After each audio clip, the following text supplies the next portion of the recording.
Hello friends, welcome to my another blog. আজকে আবার একটা নতুন ব্লগ নিয়ে তোমাদের সাথে দেখা করতে চলে আসলাম। আজ হচ্ছে মকর সংক্রান্তি। তো মকর সংক্রান্তির দিন ভোরবেলা উঠে সূর্য দেবতাকে আমাদের নিয়ম পিঠে দিতে হয়। তোমাদের কার কী নিয়ম আমাকে জানিও। আমার শ্বশুরমশাই লামডিং থাকে, ওনার শরীরটা ঠিক ভালো নেই, হসপিটালে অ্যাডমিট ছিল, তাই কৃষ্ণ গেছে ওনাকে দেখতে। আমাদের যাওয়া হয়নি কারণ বাবুর এক্সাম চলছে, তাই সকালবেলা সেরকম কিছু করা হয়নি। ওই চিতল পিঠা কটা বানিয়েছিলাম, মা আর ছেলে খেয়েছি। আর এই প্রিপারেশনগুলো সব বিকেলের জন্য, বিকেলবেলা বানাচ্ছি, কারণ বিকেলবেলা তো কৃষ্ণ চলে আসবে আর ও এসব খেতে ভালোবাসে, তাই একটু টুকটাক আয়োজন। সত্যি কথা বলতে এবার পিঠে বানাতে গিয়ে আমার মনটা একদম দিলখুশ হয়ে গেছে। মানে যে পিঠাগুলোই বানাচ্ছি সবগুলোই খুব সুন্দর হচ্ছে। অনেক সময় কি হয়, এটা যেমন পাটিসাপটাটা উঠতে চায় না, মালপোয়াগুলো ফুলতে চায় না, কিছু না কিছু একটা প্রবলেম হয়, কিন্তু এবার দেখছি সবগুলোই খুব সুন্দর করে উঠেছে। যাক বাবা, বছরটা যেন ভালোভাবেই যায়।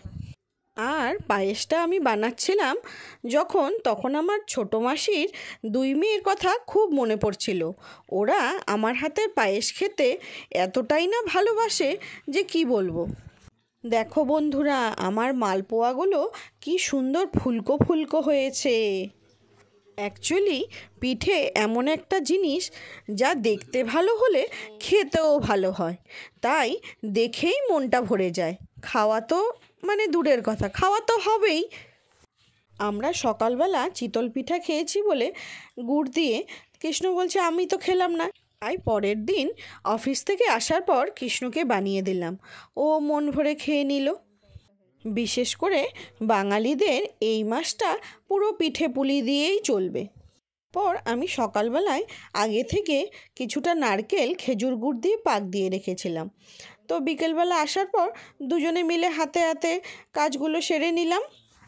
তো অনেক কিছু বানিয়েছি, চিতল পিঠা, তারপর পায়েস, ক্ষীর দিয়ে পাটিসাপটা, মালপোয়া, এখন পুলি পিঠা বানাচ্ছি নারকেল দিয়ে।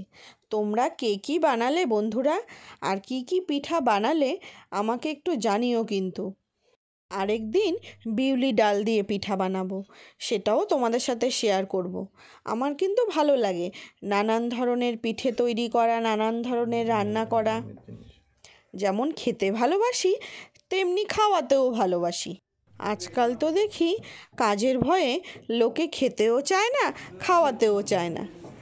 এই নারকেলের পুর ভরা পুলিটা কিন্তু তেলে ভাজলেও দারুণ লাগে খেতে, কিন্তু আমি যেহেতু খাচ্ছি সুগার প্রেশার সব কিছু নিয়ে, তাই হালকা একটু ঘি আমি ওইভাবে ভেজে নিচ্ছি তাওয়াতে। তোমরা চাইলে তেলেও ভাজতে পারো, তেলেও ভালো লাগে খেতে, কিন্তু যেহেতু আমরা বাড়িতেই খাবো। সিদ্ধ ভাপা পিঠা, আর এইদিকে ঘি দিয়ে পুলি ভাজা হচ্ছে।